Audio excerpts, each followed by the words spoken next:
Anyway, so we're going to be starting now, and the reason we're doing this presentation is that there's been a lot written about these issues, and there's been the COVID-19 affected this euthanasia assisted suicide question in several ways.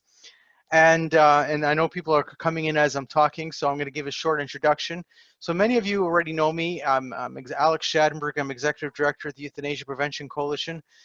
But what's happened is I've been doing articles on the following through of what's happened with COVID-19, assisted suicide issues in the US, Canada, and it appears that, of course, there's been actually a big effect on this.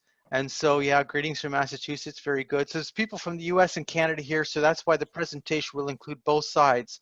So if you're a Canadian and I'm talking a little bit about Massachusetts, it's informative.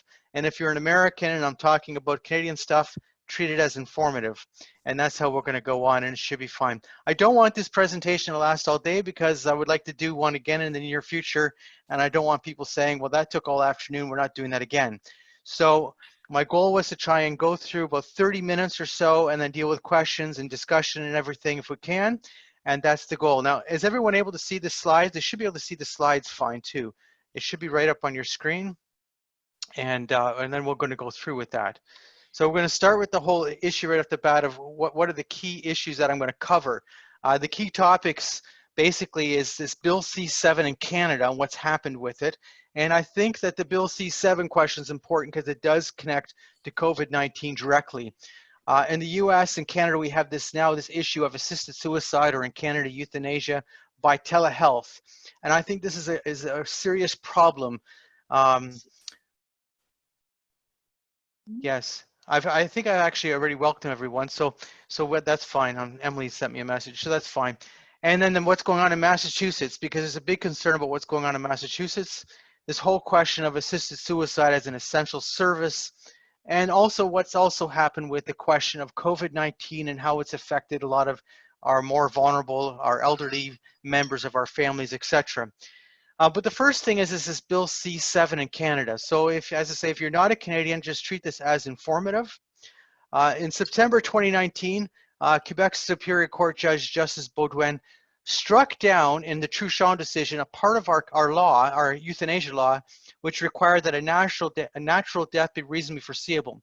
So I should first explain a little bit to you, is that euthanasia was legalized through a court decision in Canada. The government then passed a bill in June of 2016, which then instituted that legalization of euthanasia.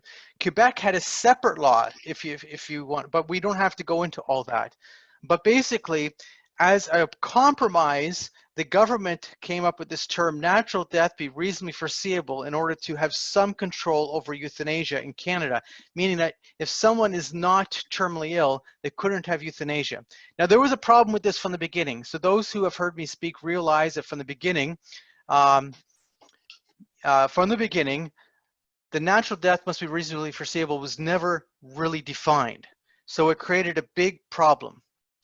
But what happened is people who then were asking for euthanasia, and it was determined by physicians that this person did not qualify because their natural death was not reasonably foreseeable, they were then denied euthanasia, and you had the case in Quebec challenging that. There was also a case in British Columbia too, but the Quebec decision came first.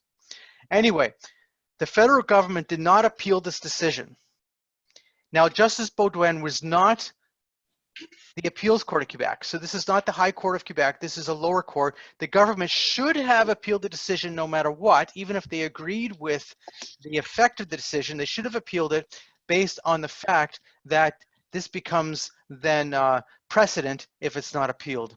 On February 17th, then Canada's federal government asked for the Quebec court to grant a 4-month extension, which would last then to July 11th to implement the new law. So the government had every intention of passing this new bill that they have in Parliament, Bill C7, by July 11th. What happened is Bill C7 was introduced then on February 24th. Now, what's happened? Well, COVID-19 happened, coronavirus happened. So what we have is a situation where there was the beginning of the debate on Bill C7. There was a original 1-hour debate that happened in Parliament. There needs to be more debate before it could go then to a vote.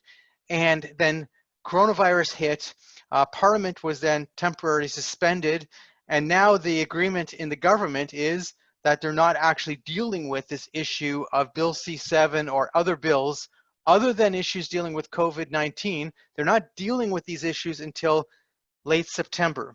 So we have right now everything on hold. This is a situation where nothing is going anywhere for now.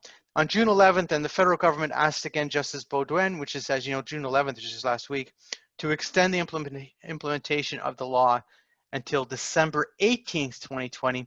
We have no idea what the Quebec Justice is going to do with this. So this is all a very interesting and serious situation because we don't know where Bill C7 is going and what the timing of this is. In fact, we have no idea when or if Bill C7 will ever go to a vote. We just don't know. We know that the earliest another hour of debate could be applied to it is in late September. And we have no idea if it's going to go to committee or anything. We just simply don't know because everything is in abeyance. But what does Bill C7 do? Now, there's a bit of controversy over this, and I'm going to say a few things that some people will consider controversial, but I think you're going to have to put up with it because I'm right, okay? That's just it. I've read enough of this to tell you that this is how it is. So anyway, Bill C7 removes the requirement of the law that a natural death be reasonably foreseeable. Now, what did that do? I already said to you that the natural death reasonably foreseeable was never properly defined. So what did that actually mean, right? Well, what it actually did is it denied euthanasia for people who were experiencing physical or psychological suffering alone, but were not in a terminal condition. Now, the problem is natural death being reasonably foreseeable was being redefined all the time. And so therefore we had a situation of that being a problem. Somebody is not muted, Emily, and you're a controller here, so please adjust that. Bill C7 permits a doctor and a nurse practitioner then to lethally inject a person who is incapable of consenting. That's the other thing it did, if the person had been previously approved for assisted death. So in the law, the current law, Bill C14, how it was passed, it said that a person had to be capable of consenting at the time of death. So what that meant is if somebody had a medical condition which they had been approved for euthanasia, for lethal injection, but then at the time of death were incompetent, they would then be not able to die by euthanasia. So what this does is this changes that as long as you were approved for euthanasia, you could then die by euthanasia even if you were incompetent at the time of death. I think we have to think this through what that means. And some of you have followed me for quite a while, and you'll know the issue in the Netherlands of the Dutch case where the doctor had lethally injected, a female doctor had lethally injected a woman who was saying no. So what that was is this woman in the Netherlands had said that if she were put into a nursing home, that she would rather die by euthanasia than be put into a nursing home. So now she has dementia, she's in a nursing home, and the doctor's asking her if she wanted to die by euthanasia, and this woman is basically saying no, okay? In fact, she was asked 3 different times, and each time she said no. So what happened is the family and the doctor decided they're going to go ahead and do it, and this woman then in the end was resisting, saying no, she didn't think it was a good idea. So what happened is that the doctor put a sedative in her coffee, and then when the woman continued to say no and resist, a family member held the woman as the doctor injected her. So this is what you get when you're talking about euthanasia for someone who's incapable of consenting. They may have said in the past, when they were in fear of their future condition, that they would want to die by euthanasia, but that doesn't mean in the present that they still would want that. So what it means is you deny someone the right to change their mind, and that's what the Bill C7 will do by allowing that section of the bill. Now they say this is all about freedom, choice, and autonomy, and someone was denied their autonomy because they became incompetent. I don't agree with that concept whatsoever. And the other thing is, who are we actually really doing this euthanasia for? Because the person who's become incompetent is beyond the point usually of actually suffering, if that's what this is all about. So what you're doing is you're actually then doing this for the sake of the family members. Bill C7 waives the 10-day waiting period if a person's natural death is deemed reasonably foreseeable. Now, first of all, what does it mean that your natural death be reasonably foreseeable? Well, there's already a problem with that. Right off the bat, the Canadian Bar Association End of Life Committee has come out and said that it was wrong that Bill C-7 continued to use that term, natural death is reasonably foreseeable, because in fact, it lacked any real meaning. I was at a talk by a euthanasia activist, and they were saying, natural death is reasonably foreseeable, what does it mean? And I thought, this person sounds just like me, because in fact, it lacks meaning. But what they've done is they've waived the 10-day waiting period if a person is not terminally ill at all, is what they were saying. But they've used this term again that is undefinable. Therefore, a person could request euthanasia on a bad day and die the same day. Now, I know that Dr. Harvey Chochinov is with me, and I'm not, he can do the next presentation if he's willing to. But anyway, studies prove clearly that will to live fluctuates. So when you say that someone's, that there's going to be no waiting period, then literally speaking, what you're saying is on a bad day, you can have euthanasia. That's what you're saying. And in fact, I think that's even a greater abandonment of the person than anything else. Not to say there's ever anything good about euthanasia. I cannot hear anything now. Is it just me? Emily, did my sound go off? I don't know. Has my sound gone off? Louis Shapiro has said that he cannot hear anything. Can someone type in and say, no, you are good. Okay, then it's just Louis. Okay, fine. I'm sorry, Louis. Everyone else says it's coming through fine. Bill C-7 then creates a two-track law then, because what they said is that if your natural death is not reasonably foreseeable, whatever that means, then what would happen is there would be a 90-day waiting period. So what that means is if I have a chronic health condition, but clearly I'm not dying, I could live who knows how long, then I could die by euthanasia, but there's a 90-day waiting period. But if I'm deemed that my natural death is reasonably foreseeable, then I could die immediately. Now, what you have now is a two-tier track law. You have what you call a law which has right within it a type of discrimination. It has within it an inequality. Now, everyone who knows me realizes I'm not a lawyer, but I've done enough of this work to tell you that this is actually an unconstitutional section of the law. You cannot have an inequality within a law unless it's considered reasonable. But why would this be considered reasonable when others are talking about a right to euthanasia, even though the law is not a right? I mean, you're creating an inequality. This two-tiered part of the bill I see as something that a future court decision will strike down. I think they're very foolish to have even considered such an idea.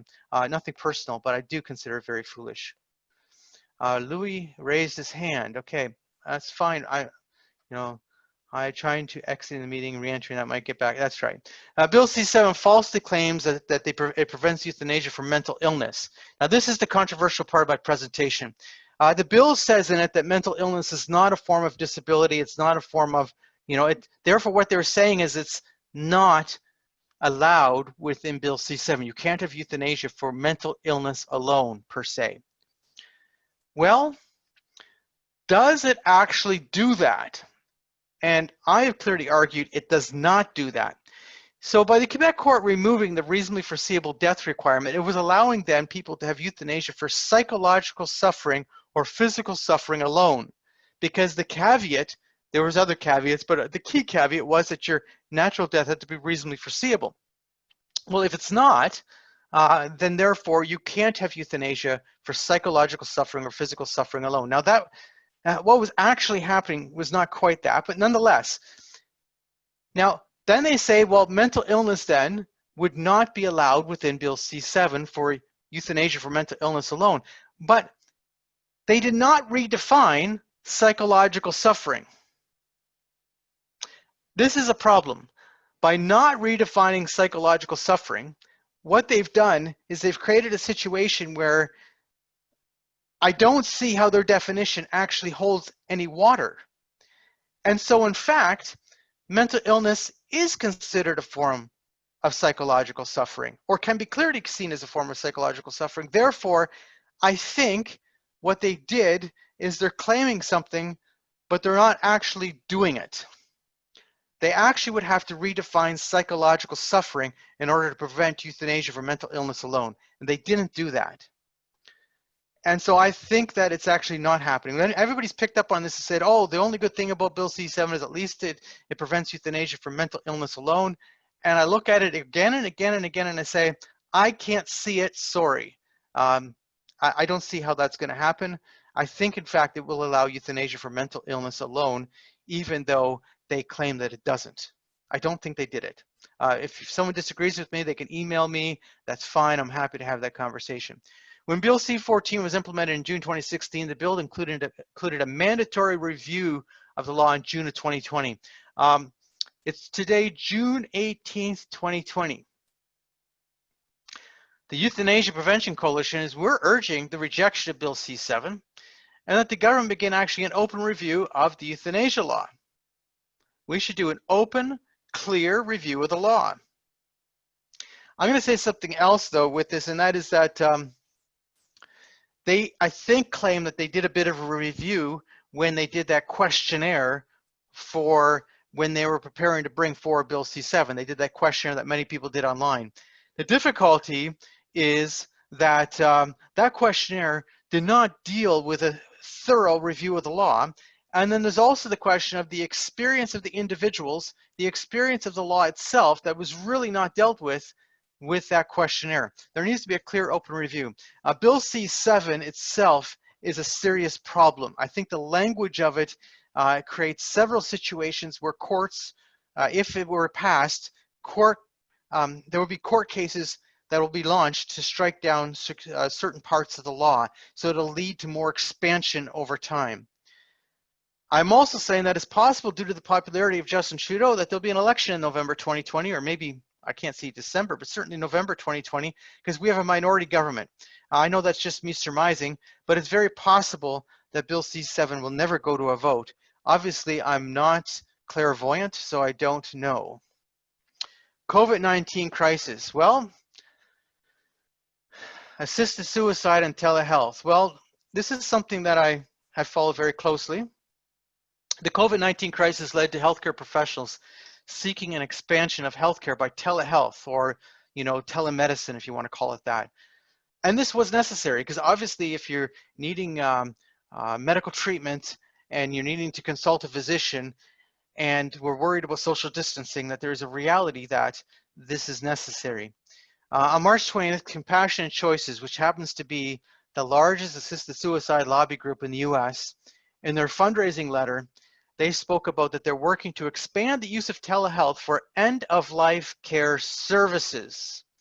And I think that got my antennas up, because they're talking about telehealth for end-of-life care services. Compassion and Choices claims to be a lot of things, but what they are is an assisted suicide lobby group. They are not a palliative care group. They are not a medical treatment group.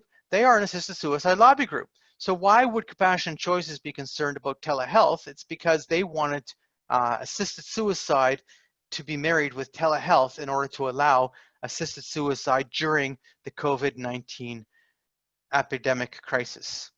This case gave me a heads up that they were defining assisted suicide as end-of-life care services. So if you're anywhere in the US, write down that term, end-of-life care services, because I think that's what their big push is.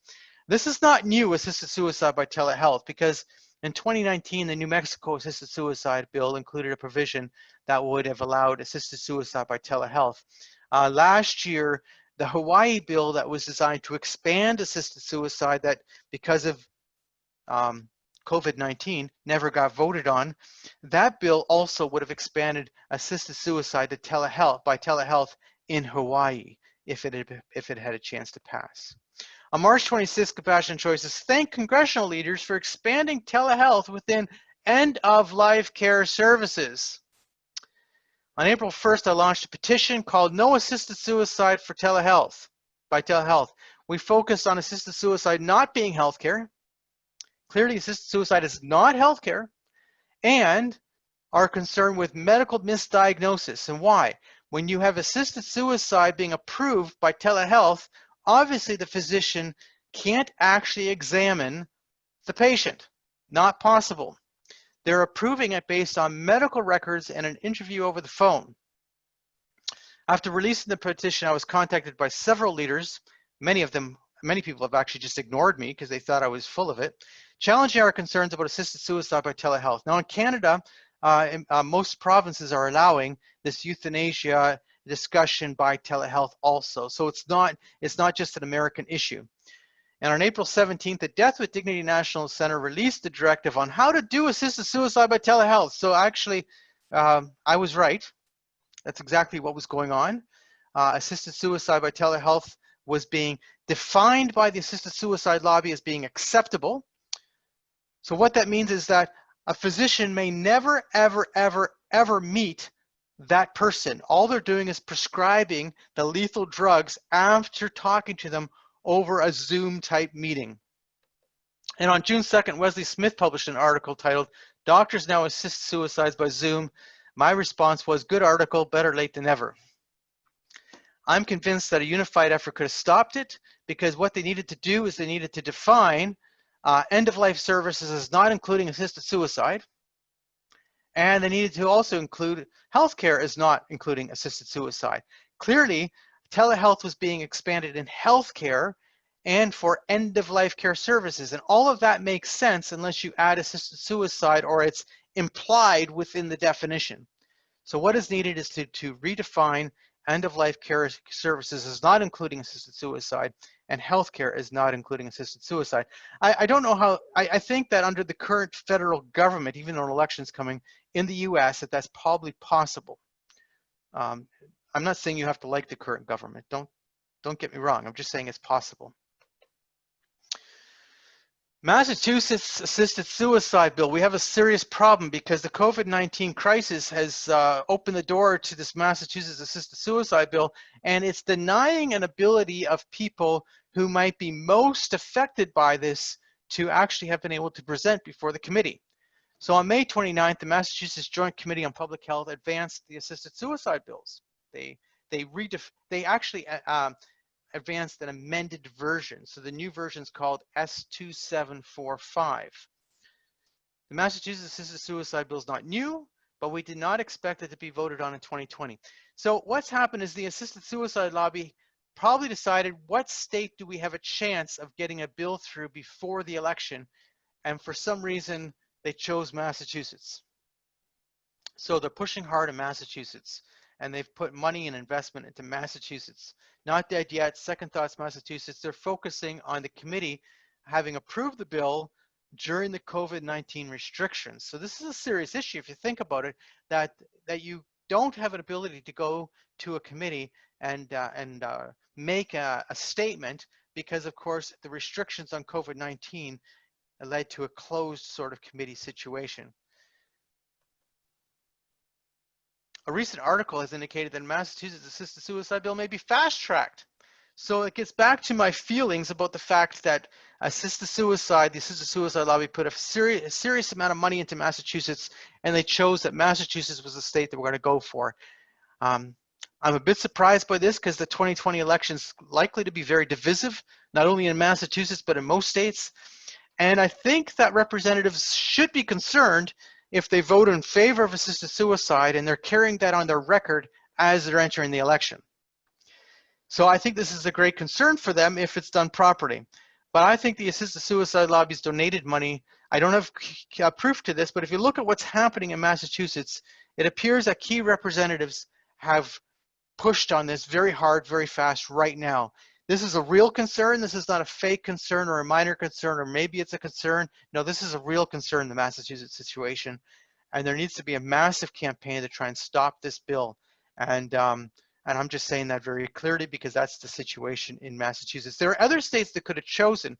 We're very concerned about New York. It's possible that with all the other issues that went on in New York, such as the massive number of COVID-19 deaths, the huge problem with the nursing home situation in New York, that maybe they chose not to do it in New York at this time.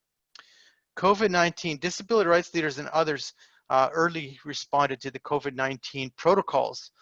The protocols were very discriminatory in many states, and there was a genuine concern, not only for people with disabilities, obviously, but for people who were elderly and had comorbidities, other health conditions which made them particularly vulnerable. There's also another reality that there's quite a few people when they enter a nursing home or they enter a care situation, they sign a document saying that they would want no treatment, right? They would only want comfort care. And this is usually done for good reason. Like they might think that I'm very elderly, I have significant health problems, that what would be the purpose of it? And I'm not saying it's always right to have done that, but I'm saying I can see that there's good reason for it. Nonetheless, when these protocols came out, those people were then denied certain medical access for their health care, and we see that. On March 28th, the U.S. Department of Health and Human Services issued a bulletin to counter the discriminatory protocol. So this was excellent. It was a good move. It was well done.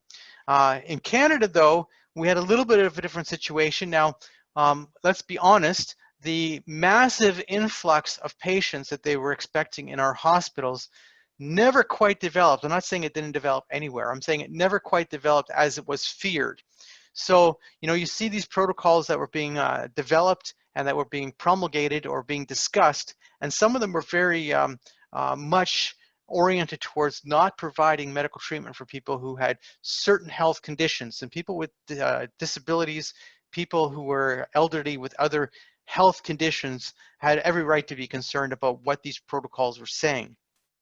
I point out very clearly that Dr. James Downer was the one who developed the Ontario protocol. 75% of Ontario, now this was just, this stat comes from about 2 weeks ago, 75% of Ontario COVID-19 deaths were nursing home residents. That's huge, significant. That's actually, there should be a major investigation into that. That should never have happened.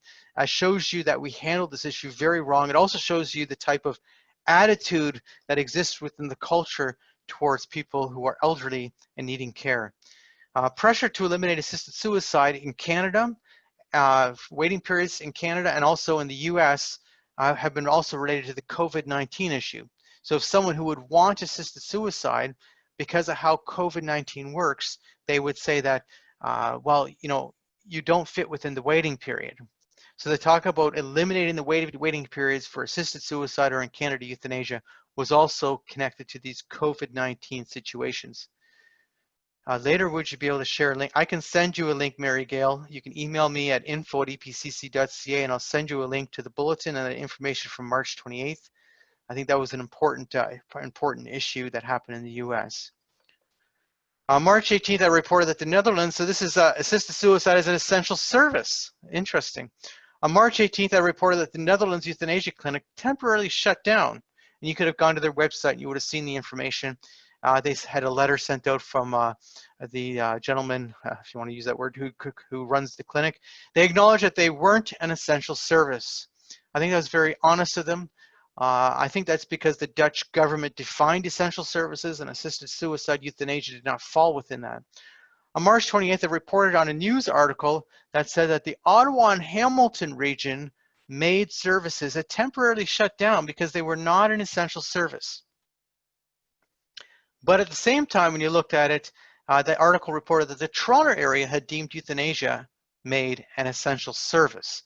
What does it mean to be an essential service? How lethal drugs and killing is an essential service. When I examined the Ontario MAID stats for March of 2020, it was apparent that actually the euthanasia deaths had increased. So there was a lot of talk about, in fact, that the numbers of deaths were probably going to decrease because certain people were incapable of getting euthanasia because of the COVID-19 pandemic crisis. But in fact, when you look at the data, it shows that the numbers had actually increased in March. When I looked at the April numbers, there was no significant decrease. There's a month-to-month change, obviously. So in fact, COVID-19 did not result in a decrease in euthanasia deaths in Ontario, and I have all the data for Ontario, that's why I'm referring to it, but actually it actually led to an increase. Whether that was the reason or not is not the point. There was an increase. There were several media articles urging the removal of waiting periods. And the reason was, of course, COVID-19 and how the condition develops when someone has the virus. I was contacted by a woman who was grieving the death of her father, a different type of COVID-19 death. Alex, could you send me the Ontario MAID stats? Absolutely, not a problem, Jackie, no problem at all. So what happened is her father had dementia and was in a care home.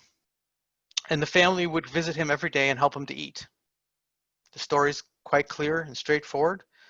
COVID-19 crisis hit, and they were told they could not visit their father.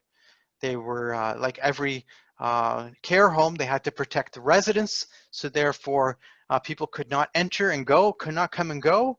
Staff could, obviously. Her father lost 35 pounds. And near the end, he was given morphine. The family, they had contacted the power of attorney and said that, he's near death.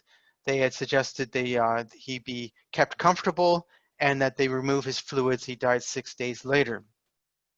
The point is it is a type of a COVID-19 death. I'm not saying that, of course, having dementia means that this man should live forever. I'm suggesting that here you have a family who loved their father, who visited him. He would eat when he was assisted, and he was doing fine. There was no issue of whether a group of people wanted to care for him. The fact was they were denied an ability to care for him, and he died.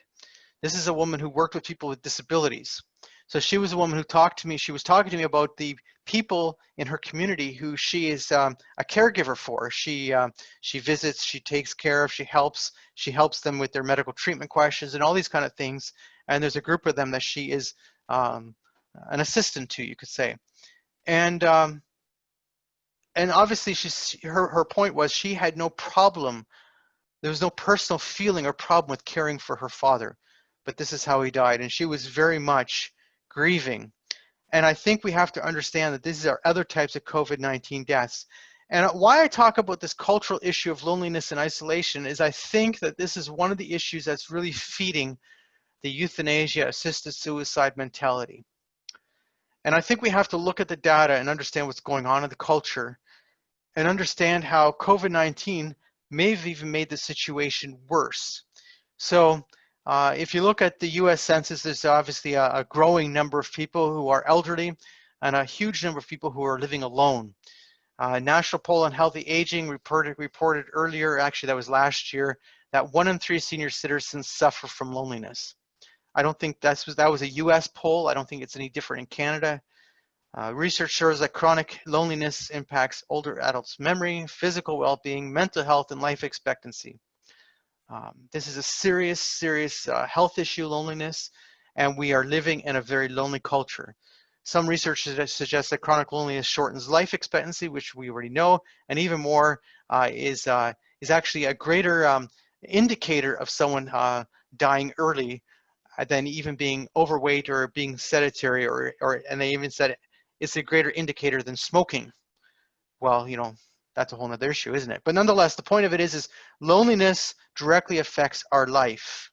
And we have a serious situation with loneliness in the culture. And I'm absolutely convinced it's really it's one of the drivers of this euthanasia-assisted suicide mentality. COVID-19 has led to a greater level of cultural loneliness. And I don't think there's any question about that, which also feeds the demand for assisted death. I got an email this morning and I just published it on my blog. So if you go to the blog, epcblog.org or alexschadenberg.blogspot.com, it's the same link, same place, or you can just go to our website and link to it or Google it. It comes up with Google nicely. You'll see I just published an article by a woman, and she's someone who goes through chronic depression. And she's talking about, of course, how this change to the law by Bill C-7 would affect her life. But you see, cultural loneliness also affects people who go through chronic depression. Assisted suicide is sold as a response to suffering. But when you actually analyze this, people ask for assisted suicide euthanasia because they are lonely, they feel that their life has no purpose, they fear possible future suffering, they're experiencing what they feel is a lack of meaning. They feel their life has no purpose. These are major factors that have led to the push for legalized assisted suicide euthanasia, and these have been accentuated by this COVID-19 and our shutdown situation. We need a culture that cares, not one that kills, and I think that this is a key issue. So, give you a summary, and it's 2:36, so I've done this fairly quick, and I'm going to have time for questions. You can start sending questions. COVID-19 protocols, uncovered policy.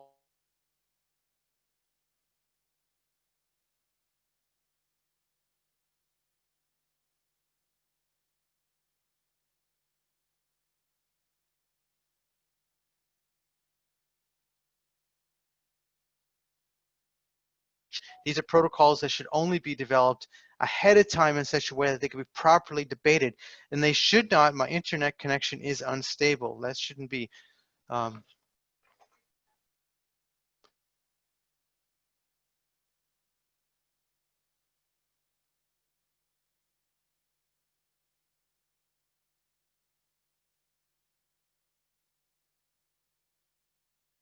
Good, because you were telling me there was something that went on with the internet. There appears to have been an increase in assisted suicide deaths during COVID-19 and not a decrease.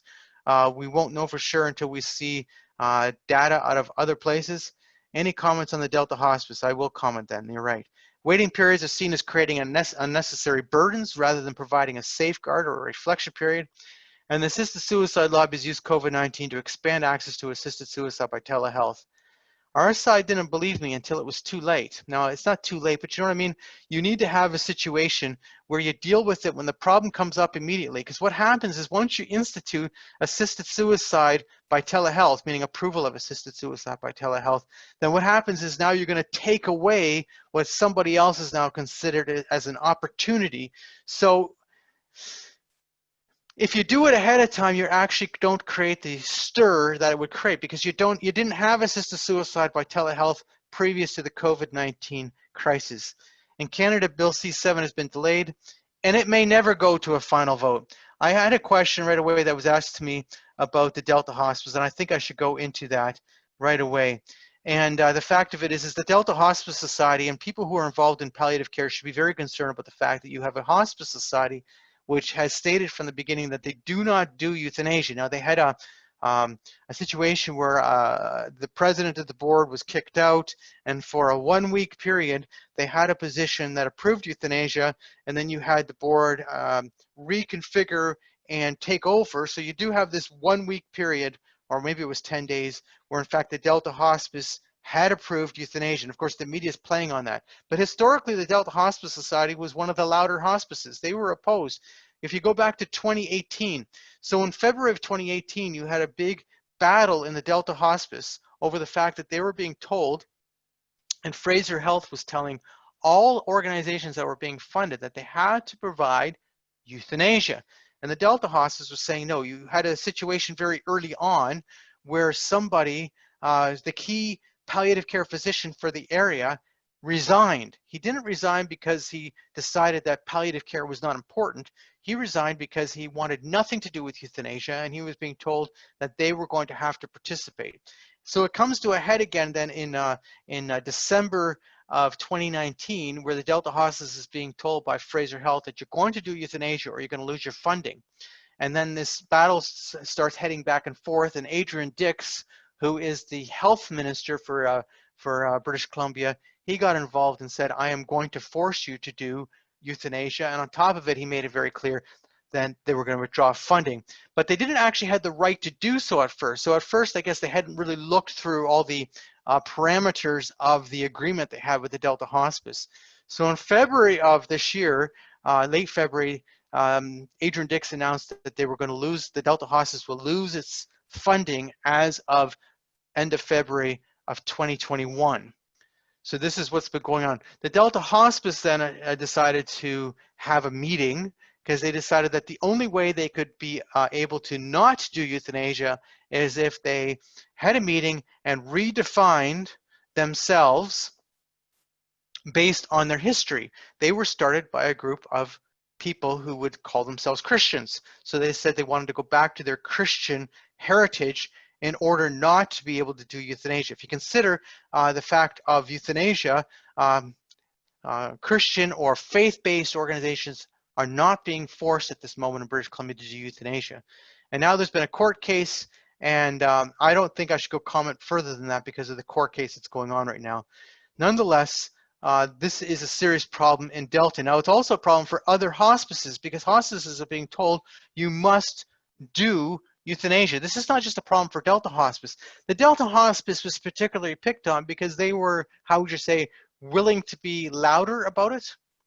I'm assuming that if they had kept quiet, they might have been able to get away a little bit longer with not doing euthanasia.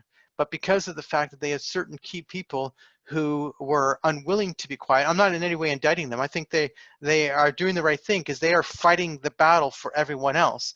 And I'm not saying that there's anything easy about this situation, because it's not. You might notice also there was an article about the hospice in, I believe, North Bay, Ontario, and calling the most probably not a good situation within the framework of what's going on in Canada. But they also were unwilling to do euthanasia. I know of quite a few hospices who have made it very clear that they don't do euthanasia. I got a story of someone who I know very personally, whose mother, what it was is her mother was dying by cancer, and the long lost daughter, who doesn't live in that town, they had not seen her in 10 years, well, they had talked a bit, but I mean, she hadn't been around for 10 years, suddenly shows up because mom's dying. Maybe that's kind and good to show up, fine, but decides to convince her mom to have euthanasia. So my friend's calling me up all upset saying, you know, everything's been going well. I've been caregiving for mom. Euthanasia's never been on the table till now. And so they went to the local hospice, because she said, let's go to the local hospice and talk to them. She went to the local hospice, and the hospice said, if you want to come here, we're happy to care for you, but we don't do euthanasia. So don't come here if you want euthanasia. Euthanasia was then taken off the table. Her mother said, good, then I don't want it. Her mother died a natural death, and her mother was properly cared for. So I think that that is the proper end of these things. And the fact of it is this is a serious battle.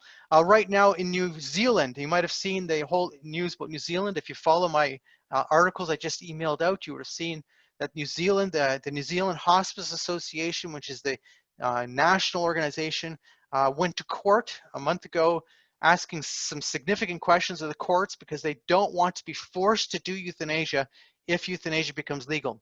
So in New Zealand, they're having a plebiscite on September the 19th during the election.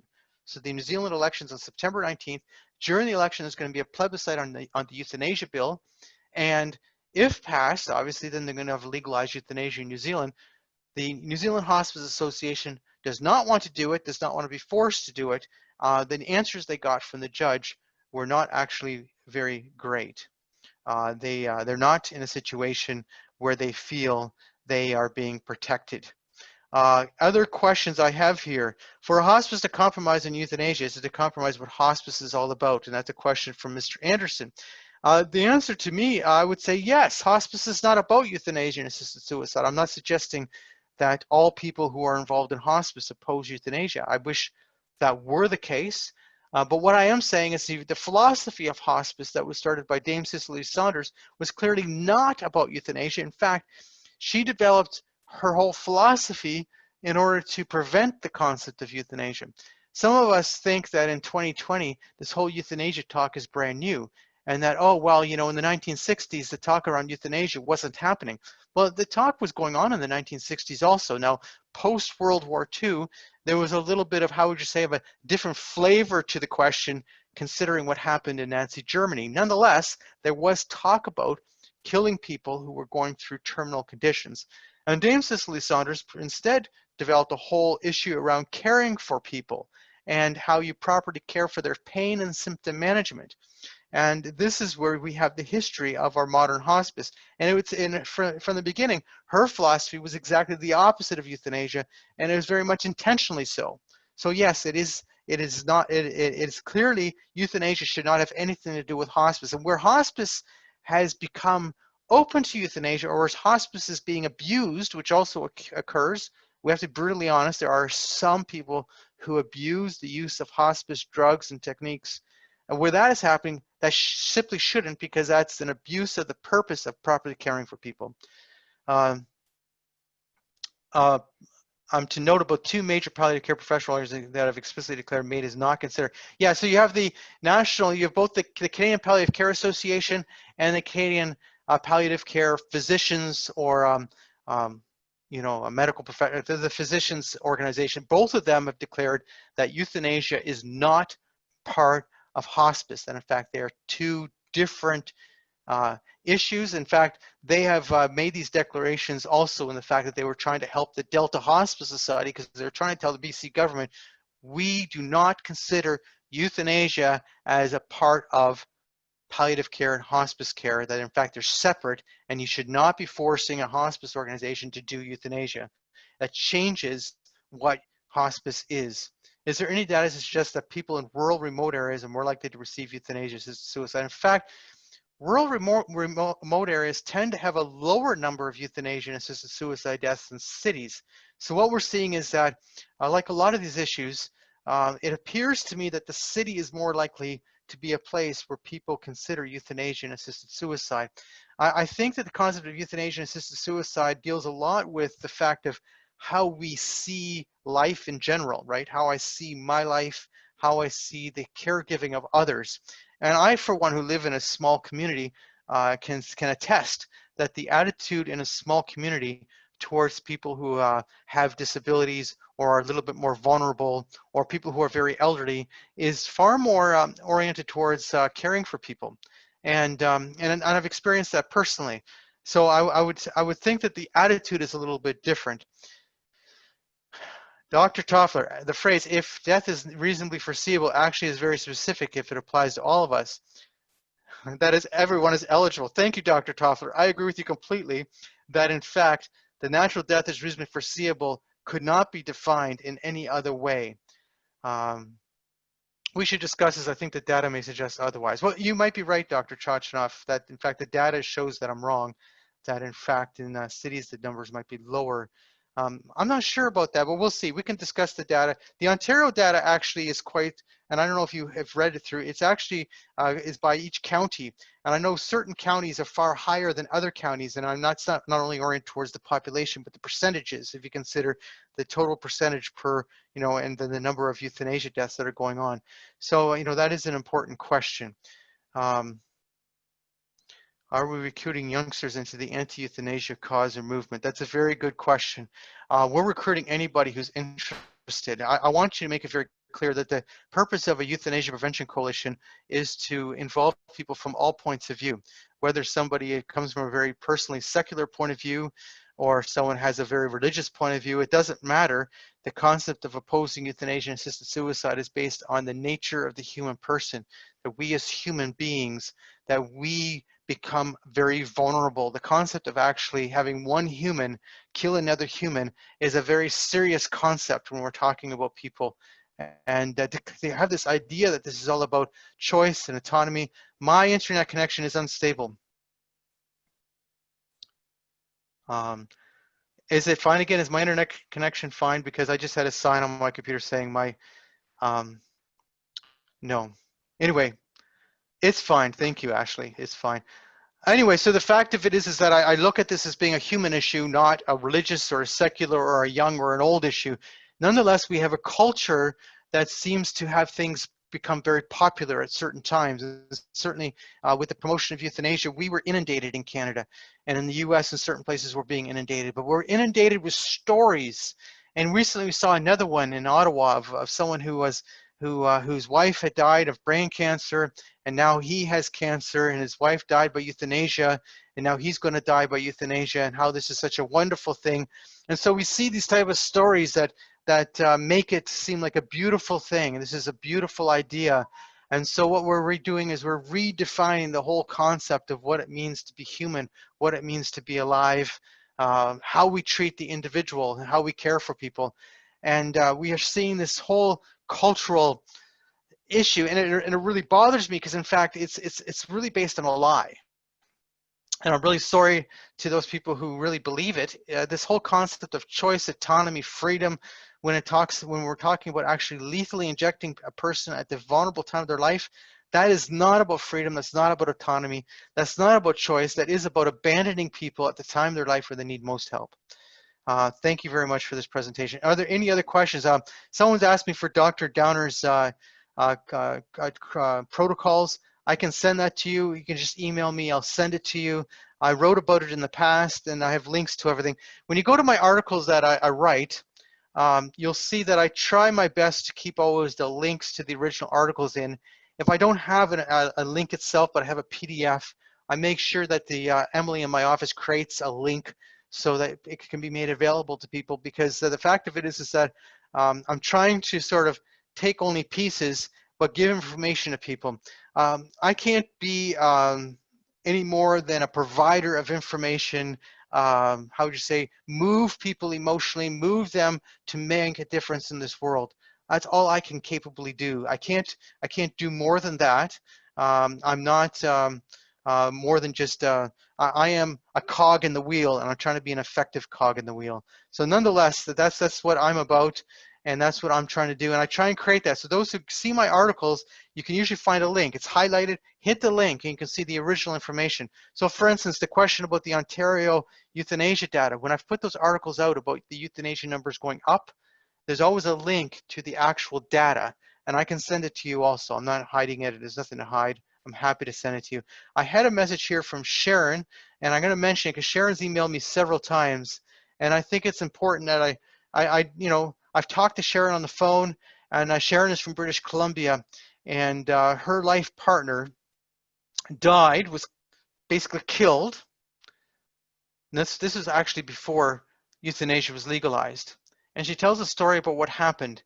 So we have to realize that within the healthcare system, there was a type of abuse that was going on already. Euthanasia just didn't become popular because Bill C-14 passed, and now we have legalized euthanasia, or the court has said this, now we've done this. It was something that was coming over time. And there was a group of people who were promoting this in a big way. And some of you know my story when I said I went to a euthanasia conference a few years ago, and I attended it, and I was there. And I thought that what I was going to see was a group of people who were strongly on another side of an opinion on how we deal with human beings. You know, I believe that killing people is the wrong way. We care for people. But what I actually met was a lot of people who were involved with killing people. That's what I met. I met a lot of people who told stories around the lunch table about the deaths they had been involved in. So I knew that these people were pretty darn committed to legalizing euthanasia in Canada and other places and assisted suicide because they were involved in it already. Now they might have said that they were being, kind and compassionate, whatever they were saying, whatever their motivations were, but they were pretty committed because in fact they were breaking the law ahead of time. So anyway, I am saying to you that this is a reality, and I thank you for joining me. You'll see on the screen my email is info@epcc.ca. You can email me with any questions. If you want to make a donation to the Euthanasia Prevention Coalition, you can go to our website and make a donation, or you can send in. I didn't put the address on here, but that's fine. But the fact of it is I really try and do my best to be here to serve the public and provide information and to create a social adhesive, a social movement that opposes killing. And thank you very much. Thank you, Mary.